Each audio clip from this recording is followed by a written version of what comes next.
Understanding why people commit crimes is one of the most important things we can study as a society. When we understand the mind of a criminal, we can prevent crimes before they happen, help victims heal, and sometimes even help offenders change their ways and become productive members of society. This is not about making excuses for bad behavior. This is about getting inside the head of someone who breaks the law so we can protect ourselves and our communities more effectively. Every day, crimes happen all around us in every city and town.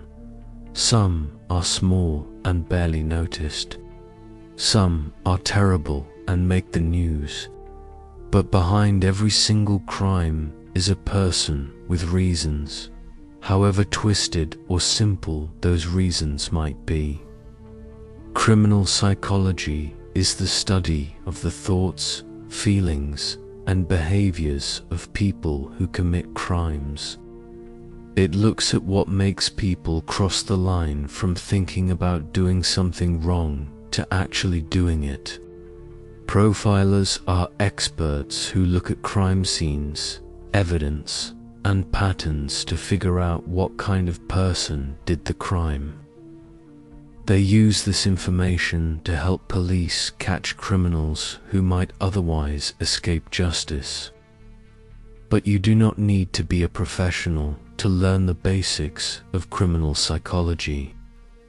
Anyone can benefit from understanding why people do terrible things. When you understand the patterns, you can spot warning signs in people around you. You can protect yourself and your family. You can even help others who might be going down a bad path before it is too late. In this video, we will look at different types of criminal behaviors and the motivations behind them. Some of these will make sense to you immediately. Others will shock you and make you wonder how anyone could think that way.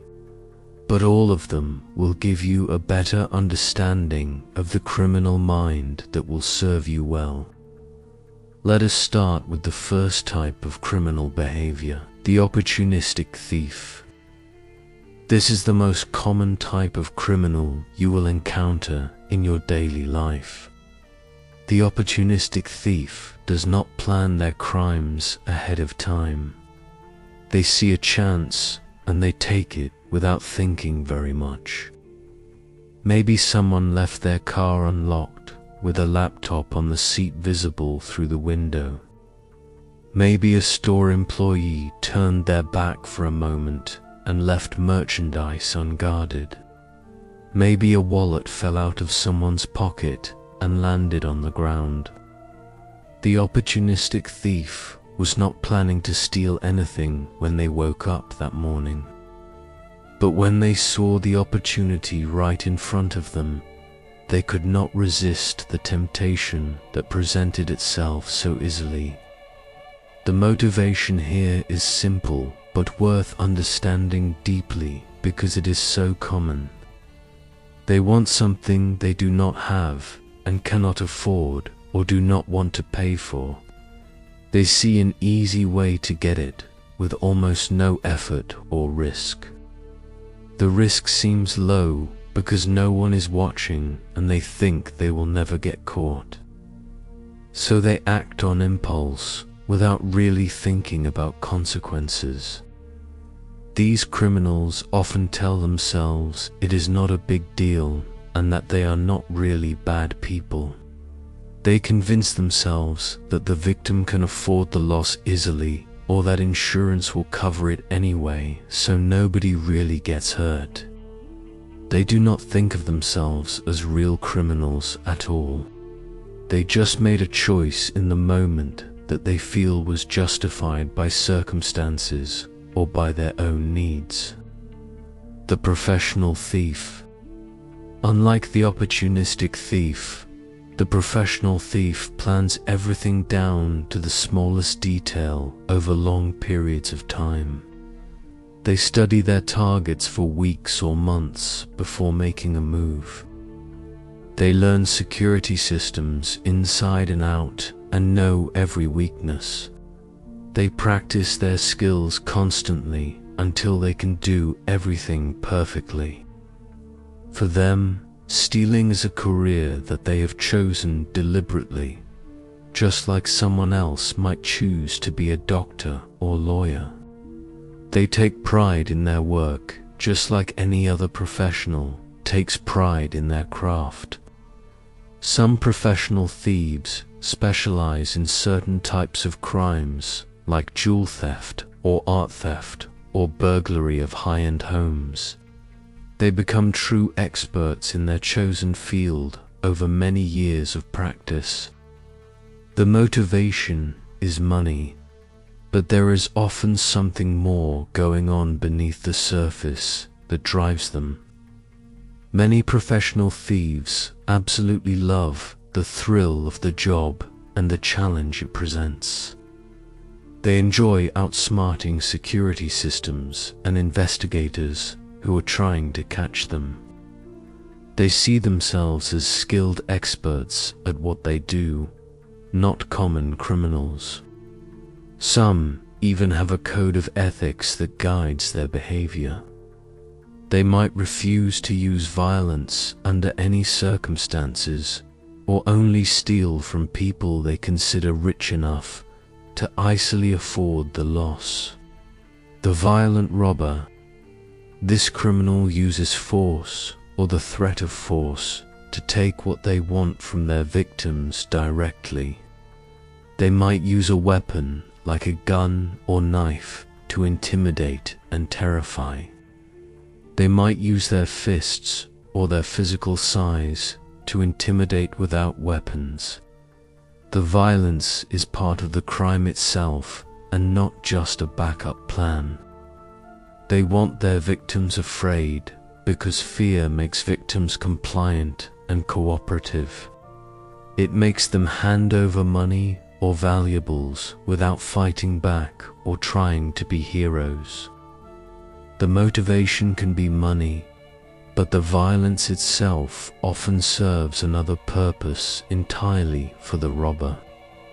For some violent robbers, the power they feel over their victims is the real reward they are seeking.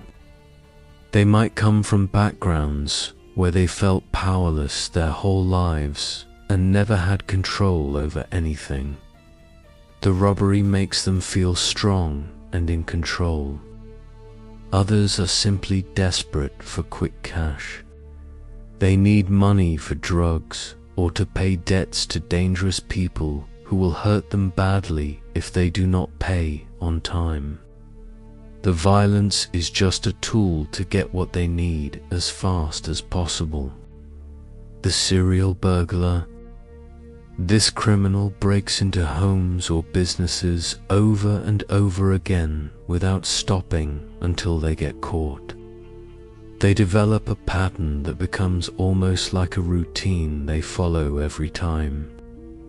They might target certain neighborhoods they know well or certain types of buildings they feel comfortable entering. They learn what times are safest by watching and waiting patiently. They figure out which security measures they can beat and which ones they should avoid completely. Each successful burglary makes them more confident and more likely to do it again. The motivation is often financial because stolen goods can be sold for cash, but there is usually more going on psychologically with serial burglars. Serial burglars often describe a rush they feel when entering someone else's private space without permission. Some develop an almost addiction-like need for that feeling of invading places where they do not belong. Others do it because they feel disconnected from normal society and see homeowners as enemies who have things they deserve to have instead. The shoplifter. Shoplifting might seem like a minor crime compared to others on this list, but it costs businesses billions of dollars every single year around the world. Those costs get passed on to everyone through higher prices for everything we buy. Some shoplifters are just poor people stealing food or necessities to survive another day.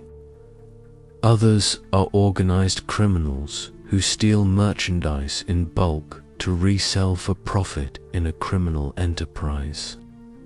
And some are wealthy people who could easily afford to pay for what they take but steal anyway for reasons that have nothing to do with money or need. The motivations vary widely depending on the type of shoplifter involved. For the poor, it is survival and feeding their families when there is no other option. For organized retail criminals, it is pure profit from low-risk theft that adds up over time. But for those who steal, despite having plenty of money, something else is happening inside their minds. Many describe a thrill or a sense of power from getting away with something when nobody noticed.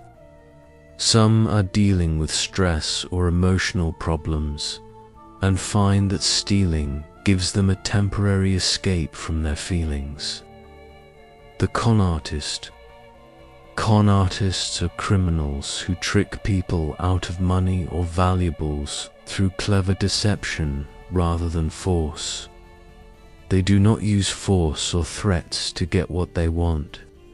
They use lies and manipulation instead to fool their victims. They might pretend to be someone they are not to gain trust.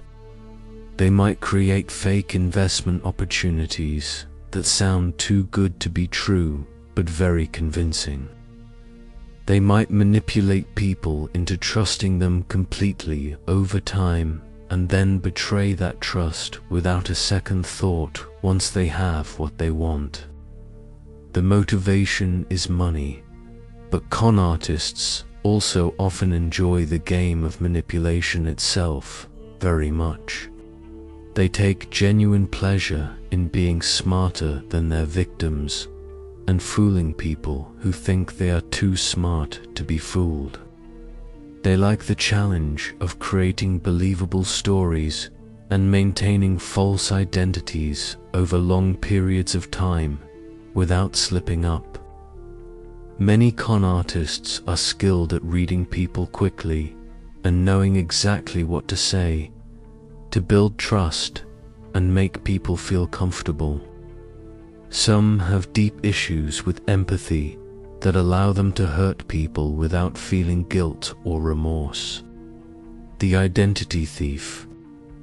This criminal steals personal information to commit fraud against unsuspecting victims who do not know anything is wrong. They might take over someone's bank accounts and drain them completely. They might open credit cards in someone else's name and run up huge debts that the victim has to deal with. They might file false tax returns to steal refunds meant for other people who worked and paid their taxes honestly. The victim often does not know anything is wrong until the damage is done and their credit is completely ruined.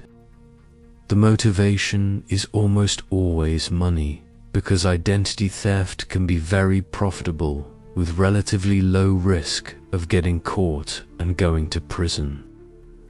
Many identity thieves work entirely online and never meet their victims in person at all. This physical distance makes it easier for them to ignore the harm they cause to real people with real lives. They see it as a victimless crime, even though victims often spend years trying to fix their credit and dealing with the aftermath of having their identity stolen. The embezzler. Embezzlers steal money from their employers or organizations they work for over periods of time. They have legitimate access to funds because of their positions of trust. but they use that access to steal instead of doing their jobs honestly like they are supposed to. They might create fake vendors and pay themselves through those fake companies that exist only on paper.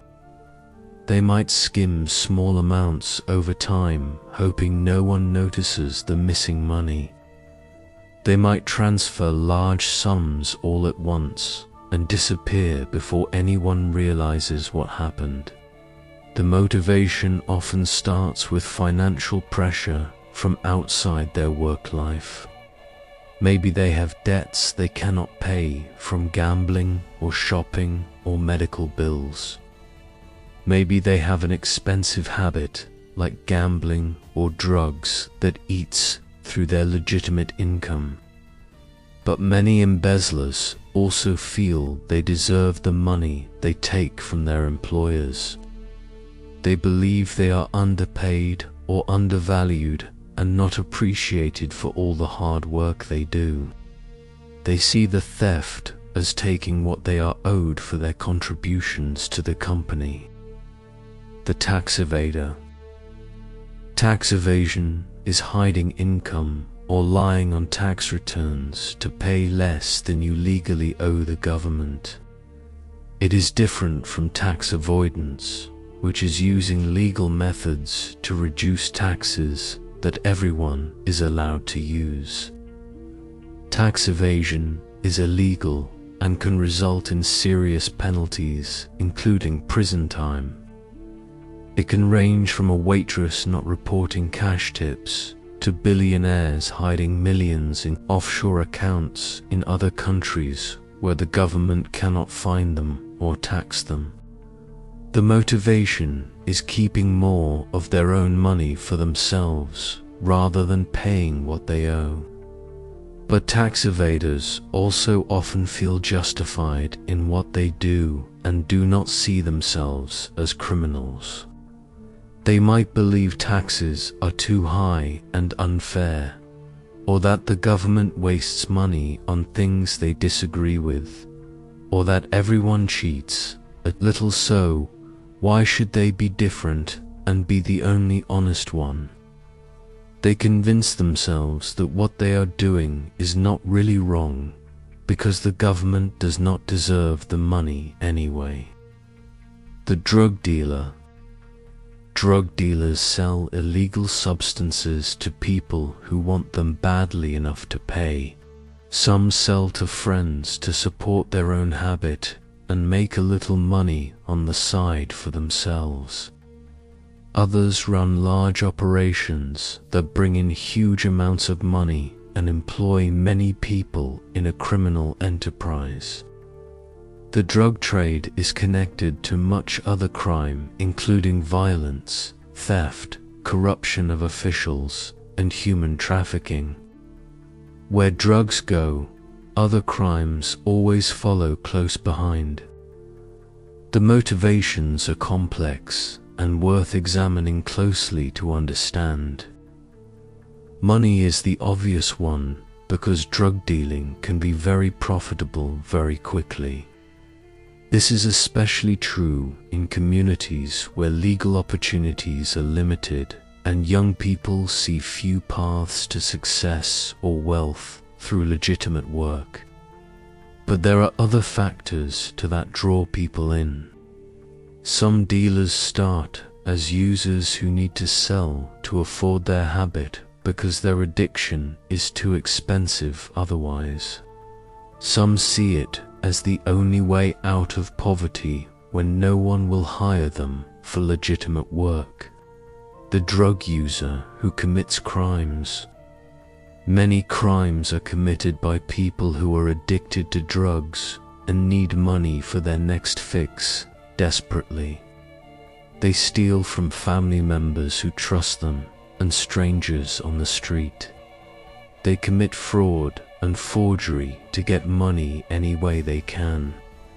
They might even become violent when desperate for drugs and someone gets in their way or will not give them what they need. Addiction changes the brain in ways that make getting the drug feel like a matter of survival rather than a choice they are making freely. The motivation is the drug itself and the desperate need to avoid the horrible pain of withdrawal.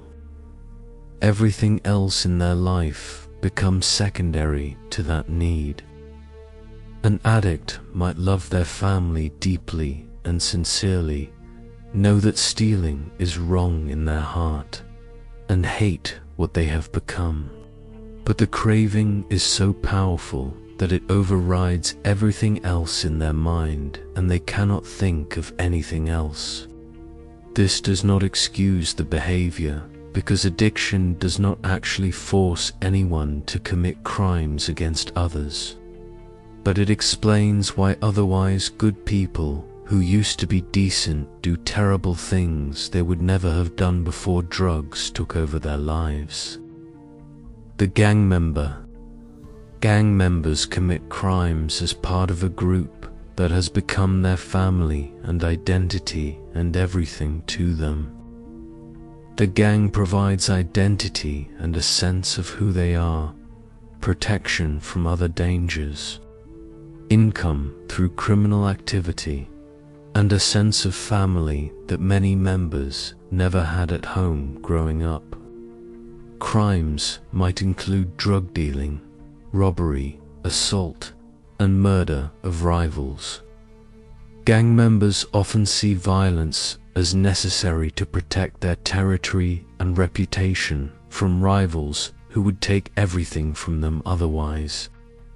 The motivation is belonging to something bigger than themselves that gives their life meaning. Many gang members come from broken homes or communities where legitimate opportunities are scarce and young people have few positive role models to follow.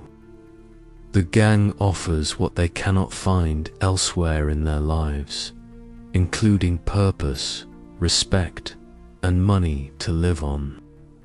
Once someone is in a gang, loyalty is everything and the most important value.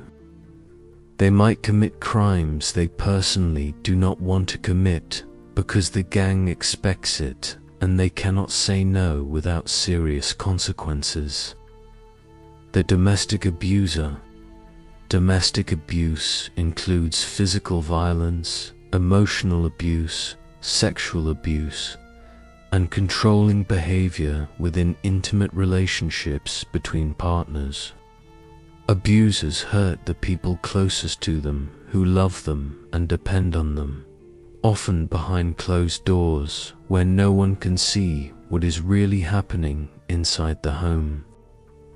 Victims often feel trapped and unable to escape because they have nowhere to go and no money of their own. The abuse can go on for years or decades before anyone outside the home knows what is happening. The motivation is power and control over another person completely. Abusers want to dominate their partners and make them totally dependent and unable to leave. They might be insecure about losing them and try to control every aspect of their lives to prevent that. They might believe they have the right to control their household and everyone in it. Many abusers saw abuse in their own childhoods and learned that this is how relationships work. They often blame their victims completely, saying the victim made them angry or that they had no choice but to hit them because of what the victim did or said. This is never true. Abuse is always a choice made by the abuser. The child abuser, child abuse, is one of the most disturbing crimes in existence. It includes physical abuse, sexual abuse, emotional abuse, and neglect. The victims are the most vulnerable members of society who cannot protect themselves. The abusers are often people the children should be able to trust, like parents, relatives, teachers, and coaches. The motivations vary. Some abusers were themselves abused as children and continue the cycle because it is all they know. Some have psychological disorders that make them attracted to children or that impair their ability to control their impulses. Some are simply cruel people who enjoy having power over someone weaker than them. And some neglect children not out of cruelty but out of their own problems like addiction or mental illness that make them unable to care for a child properly even if they wanted to. The sexual offenders commit crimes ranging from harassment to assault to rape. These crimes are about power as much as or more than they are about sex itself. The victims suffer lasting trauma that can affect them for the rest of their lives. The offenders come from all backgrounds and all walks of life. There is no typical profile of a sexual offender. The motivations are complex and vary by offender. For some, it is about domination and humiliation of their victims. They want to feel powerful and in control of another person. For others, there are elements of anger toward women or men or certain groups that come out as sexual violence. Some offenders have deviant attractions and act on them despite knowing they are wrong. And some believe what they are doing is not really that bad or that their victims somehow wanted it or deserved it. The stalkers repeatedly follow, watch, contact, or harass their victims over extended periods. They might show up at the victim's home or workplace unexpectedly. They might send endless messages and gifts. They might threaten harm if the victim does not respond the way they want. The victim lives in constant fear, never knowing when the stalker will appear next or what they might do. The motivation is often obsession disguised as love. Many stalkers believe they have a relationship with the victim or could have one if the victim would just give them a chance. They cannot accept rejection, no matter how clearly it is communicated.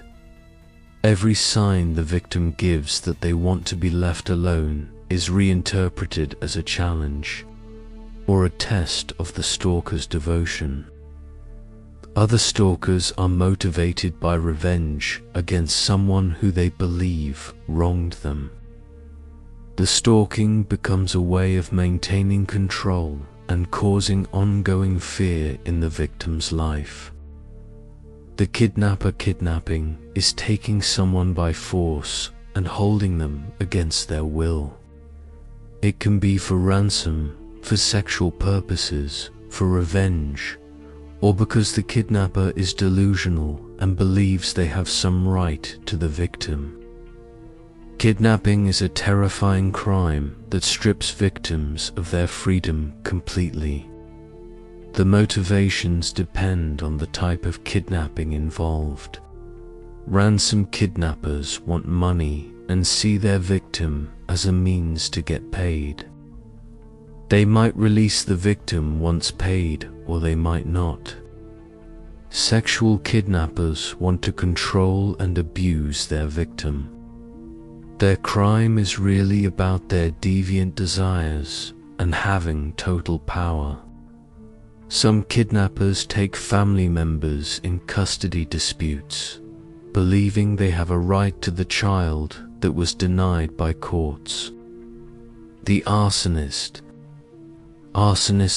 deliberately set fires that can destroy property and kill people. They might burn buildings, vehicles, or wildland. The damage can be massive and spread far beyond the original target. People can die in fires. Firefighters risk their lives to fight them. Some arsonists are hired to destroy property for insurance money. Others set fires for very different reasons that have nothing to do with profit. The motivations vary widely among arsonists. Some are pyromaniacs who feel an uncontrollable urge to set fires and who feel pleasure or relief from watching them burn. The fire itself gives them something they need psychologically. Some are angry and want to destroy something belonging to someone they hate. Some are hiding evidence of other crimes by burning down crime scenes. Some are seeking attention or wanting to be seen as heroes who discover the fire or rescue people. The vandals destroy or damage property that belongs to others without any practical purpose.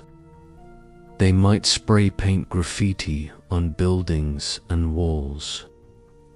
They might smash windows and break things. They might key cars or slash tires in parking lots. The damage might seem minor compared to other crimes, but it affects victims deeply and costs communities a lot of money.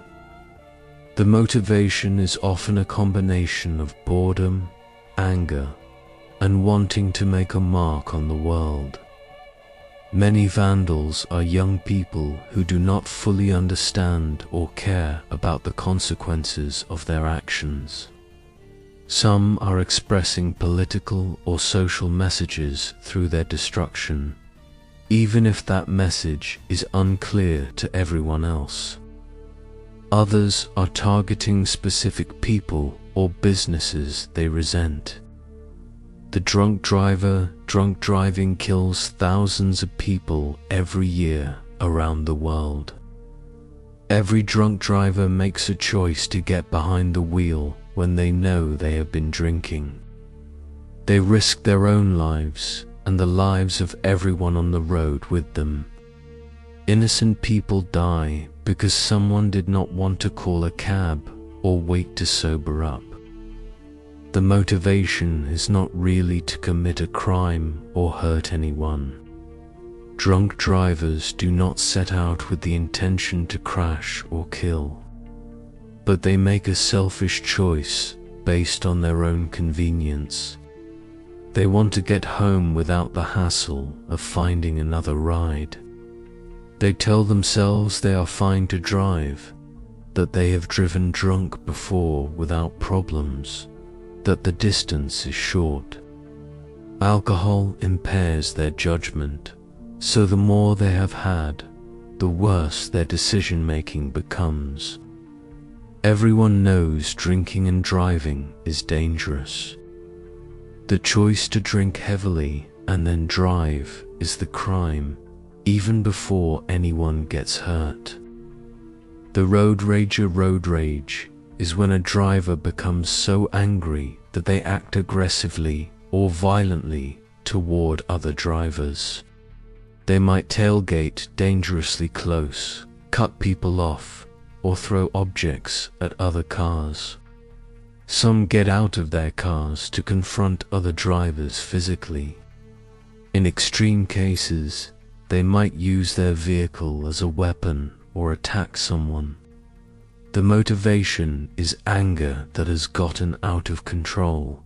Something on the road triggers them. Maybe someone cut them off. Maybe traffic is terrible and they are late. Maybe they were already having a bad day before they got in the car. But while many people feel frustration while driving, road ragers cannot control their response. They might have anger issues in other parts of their lives too. They interpret minor inconveniences as personal attacks against them. The white-collar criminal, white-collar crime refers to financially motivated crimes committed by business people and professionals in the course of their work. It includes fraud, embezzlement, insider trading, bribery, and more. These crimes do not involve violence, but they can cause massive harm to individuals, companies, and the economy. The motivation is almost always money or power. White-collar criminals often feel entitled to what they take. They see themselves as smart people taking advantage of a system that everyone else is gaming to. They minimize the harm they cause, telling themselves that the victims are faceless corporations or that everyone does it so they are just playing the game. The lack of violence makes it easy for them to not see themselves as real criminals. The corrupt politicians use their public office for private gain instead of serving the people who elected them. They might take bribes from businesses wanting favorable treatment. They might steer contracts to friends and family members. They might use inside information for personal investments. They betray the public trust for their own benefit while pretending to serve. The motivation is money and power. Some corrupt politicians enter office already planning to enrich themselves. Others start with good intentions but slowly slide into corruption when they see opportunities and face temptations. They tell themselves everyone does it, or that they deserve extra compensation for their hard work and sacrifice. They justify small compromises that lead to bigger ones over time until they no longer recognize how far they have fallen. The terrorists use violence or the threat of violence to achieve political, religious, or ideological goals. They want to create fear in entire populations. They want to destabilize governments and societies. They want to draw attention to their cause. Their victims are often random people who simply happened to be in the wrong place at the wrong time. The motivation is the cause they believe in. Terrorists believe so strongly in something that they are willing to kill and die for it. They see themselves not as criminals, but as warriors or freedom fighters serving a higher purpose. They dehumanize their victims, viewing them as enemies or acceptable casualties in a larger struggle. Some terrorists are motivated primarily by ideology, while others are also driven by a desire for adventure, belonging, or even fame within their community. The hate crime offender hate crimes are crimes motivated by bias against a group. The victim is chosen because of their race, religion, ethnicity, sexual orientation, gender identity, or other characteristics. The crime is meant to terrorize not just the victim, but the entire group they represent. A hate crime sends a message to everyone in that group. The motivation is hatred and fear of people who are different. Hate crime offenders often have been taught that certain groups are inferior or dangerous. They feel threatened by the existence of people who do not look or live like them. The crime is a way of asserting dominance and sending a message that the target group is not welcome. Many hate crime offenders also have personal grievances that they blame on the targeted group, even when that makes no logical sense. The serial killers murder multiple people over time with a cooling off period between kills. They are rare but deeply frightening because of the number of victims they claim and the often disturbing nature of their crimes. Some serial killers operate for years or decades before being caught. Some are never caught at all. The motivations vary, but most serial killers are driven by a need for power and control over life and death. Many have experienced abuse or trauma in their childhoods that shaped them. Some hear voices or have other forms of mental illness that drive them. Some are aroused by violence in ways that horrify normal people. Most serial killers carefully choose vulnerable victims and plan their crimes to avoid detection.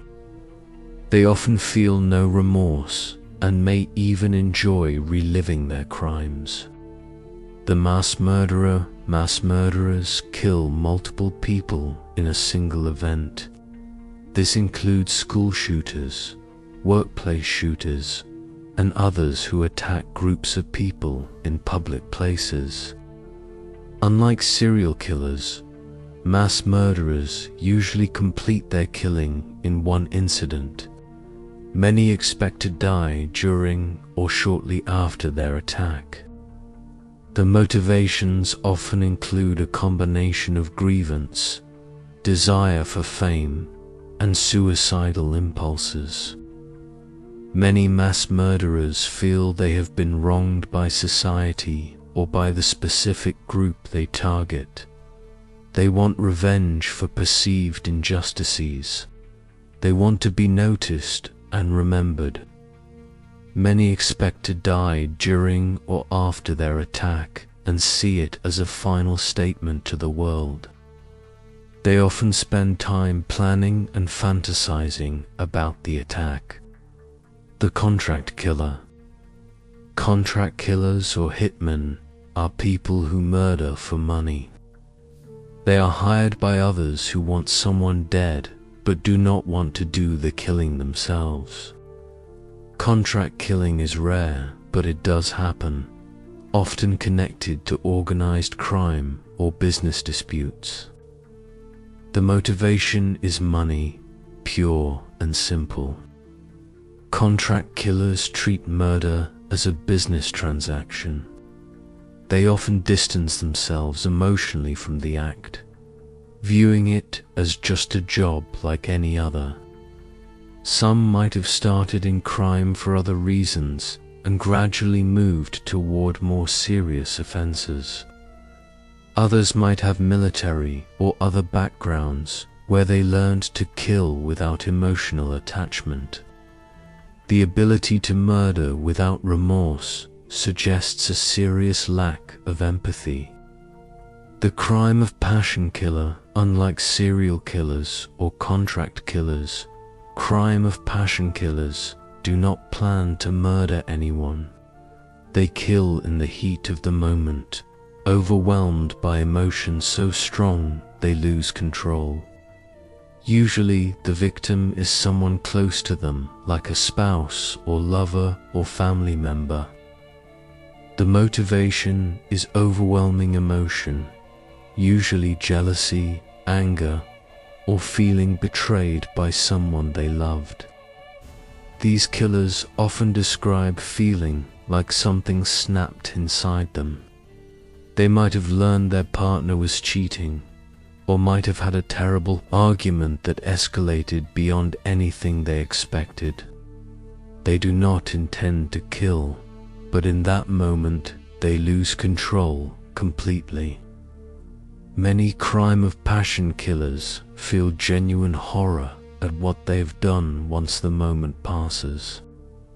The negligent killer, sometimes people kill not through intention but through carelessness so extreme it becomes criminal. A parent leaves a child in a hot car. A factory owner ignores safety regulations to save money. A doctor makes a preventable mistake because they were rushing. The death was not planned, but it was caused by someone who should have known better. The motivation was not to kill anyone. These offenders were focused on something else, their own convenience, saving money, rushing through work. and failed to adequately consider the risk to others. The guilt they feel after can be crushing because they know they caused a death they could have prevented. But the law holds them responsible because their negligence was so extreme that a reasonable person should have foreseen the risk. The mercy killer. Mercy killing, or euthanasia, involves ending the life of someone who is suffering, usually from a terminal illness. In most places, this is illegal, even if done with the apparent consent of the victim. The law does not allow individuals to decide when another person should die. The motivation is compassion, at least in the mind of the killer. They believe they are ending suffering. They might be family members who cannot bear to watch a loved one in pain day after day, or medical professionals who believe death is the kinder option than continued treatment. But the legal system is cautious about allowing people to decide when someone else should die. The elder abuser. Elder abuse targets older adults who may be vulnerable due to age, illness, or disability. It includes physical abuse, emotional abuse, neglect, and financial exploitation. The abusers are often family members or caregivers who have access to vulnerable elderly people and take advantage of their position. The motivation varies widely. Some elder abusers are stressed caregivers who cannot handle the demands and who take out their frustration on the person they are caring for. Some are exploiting elderly relatives for money, draining bank accounts or changing wills. Some have mental health issues that impair their ability to provide proper care. And some are simply cruel people who enjoy having power over someone vulnerable. The human trafficker. Human trafficking is modern-day slavery. Traffickers force people into labor or sexual exploitation through violence, threats, deception, or debt bondage. Victims are treated as commodities to be bought and sold. They have no freedom and no way to escape. The motivation is money. Human trafficking is extremely profitable because labor is cheap when it is forced. Traffickers see their victims as products, not people. They might have connections to organized crime or operate in underground networks. Some rationalize their actions by blaming the victims or by telling themselves they are providing opportunities in a new country.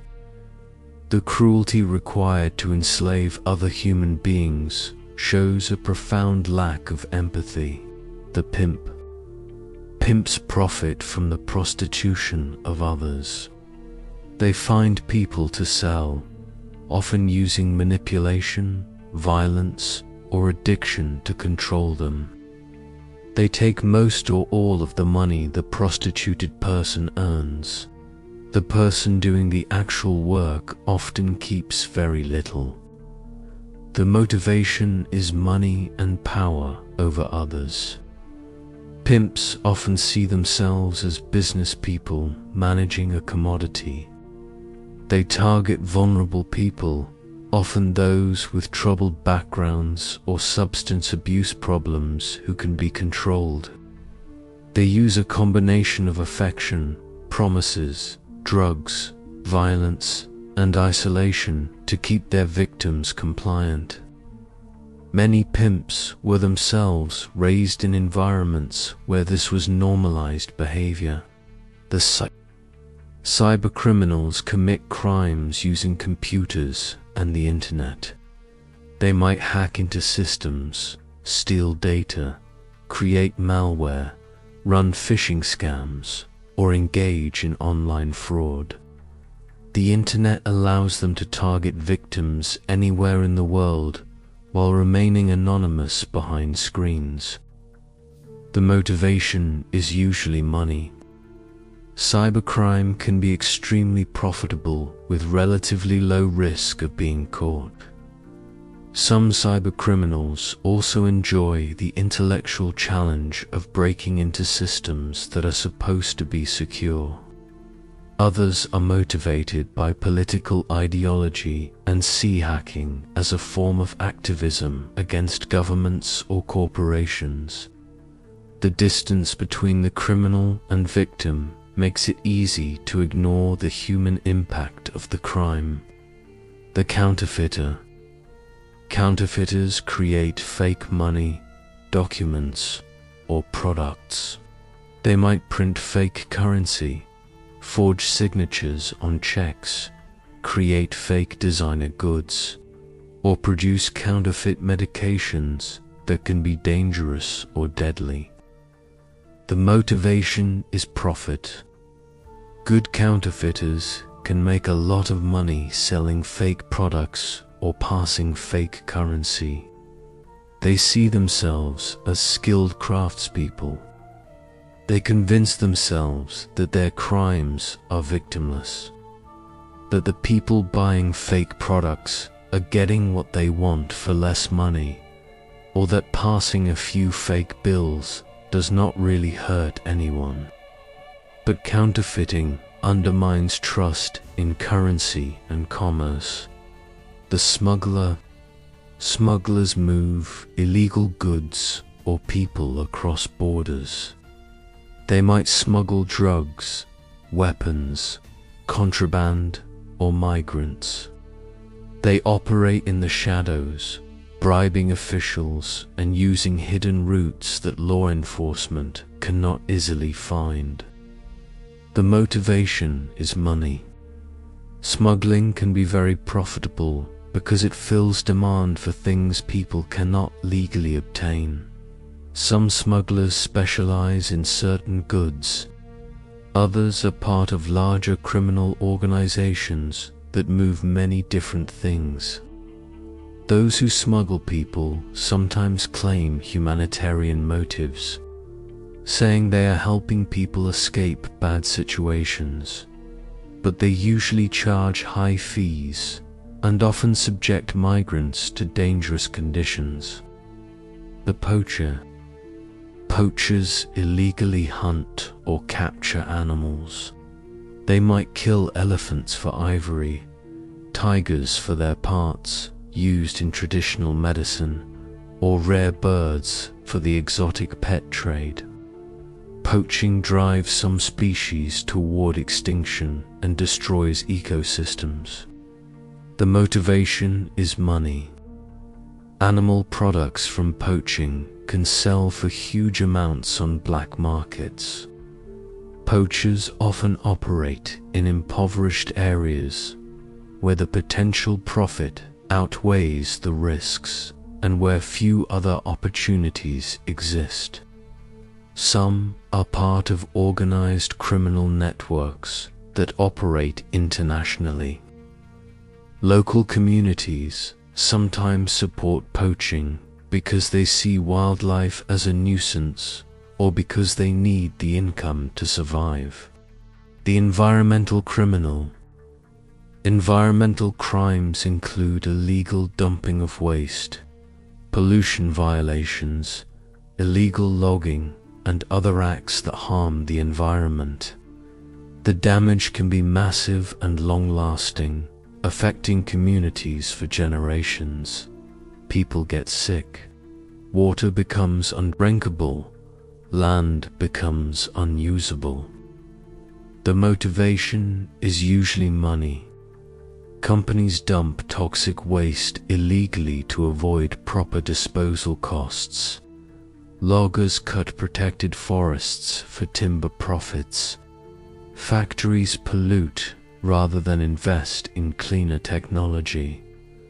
The criminals often calculate that the fines, if they get caught, will be less than the money they save by breaking the law. They see environmental regulations as obstacles to profit. The bribe payer. Bribes grease the wheels of corruption.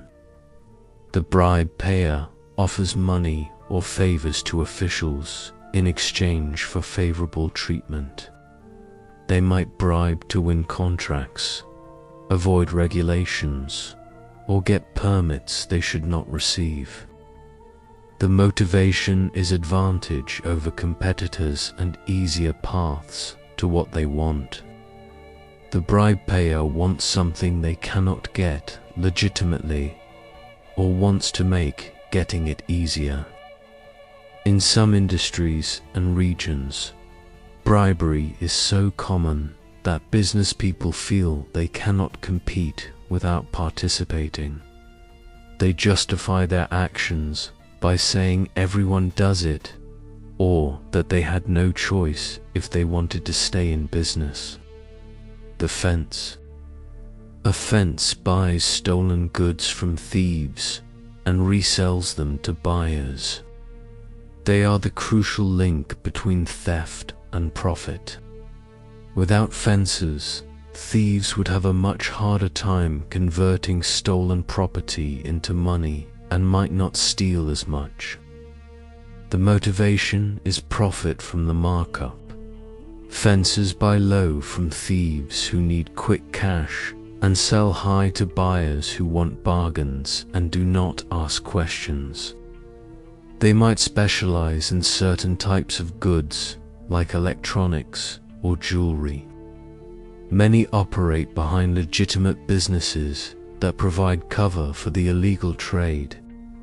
The loan shark. Loan sharks lend money at extremely high interest rates, often to people who cannot get legitimate loans from banks. They use threats and violence to collect debts. Borrowers can end up trapped in cycles of debt they can never escape, paying interest forever on principal they cannot touch. The motivation is money from interest payments. Loan sharking is extremely profitable because of the high interest rates charged. Loan sharks target desperate people who have no other options for getting money. They use fear to ensure payment. Many loan sharks are connected to organized crime that provides muscle for collection. The extortionists demand money or other things by threatening to do something harmful if the victim does not comply with their demands. They might threaten violence, reveal embarrassing information, or damage property. The victim pays to make the threat go away, at least for now. The motivation is money or power over the victim. Extortionists have leverage over their victims and exploit it ruthlessly.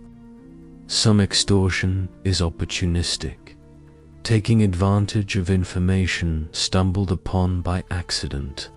Some is deliberate, with extortionists actively seeking or creating compromising situations they can exploit. The crime causes ongoing stress and fear for victims. The blackmailer. Blackmail is a specific type of extortion where the threat is to reveal damaging information.